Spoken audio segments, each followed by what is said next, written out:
Hey everyone, these are my puff pastry braids with ricotta and hazelnuts. To my mixing bowl, I'm adding 200 grams of ricotta and 50 grams of honey.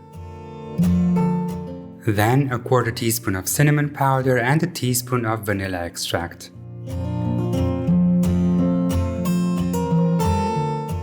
Mix these with a whisk until you have a homogeneous mixture and then add 50 grams of chopped hazelnuts.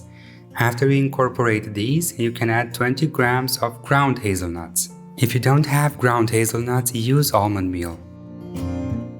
This is a store-bought puff pastry sheet and I'm cutting it into half.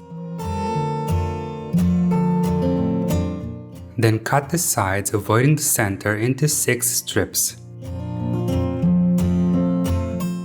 And this is how the puff pastry should look once you're done. Maybe you can get yours a little more symmetrical than mine. Then dollop the ricotta filling onto the puff pastry sheets and add some blueberries.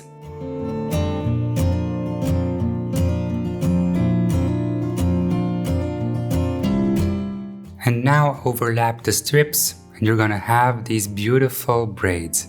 I'm gonna fast forward the video here so you can see exactly what I'm doing without taking too much of your time. And if you like this, consider supporting my channel via the first link in the description below. Thank you. To get that beautiful browning, brush the braids with egg. And then bake the puff pastry braids at 180 Celsius for 30 minutes with the fan setting.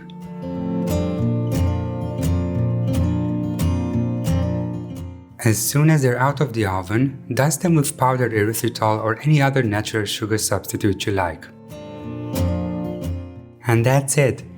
Enjoy them at room temperature. And while you're at it, don't forget to hit the subscribe button. Until next time, Dessertophiles.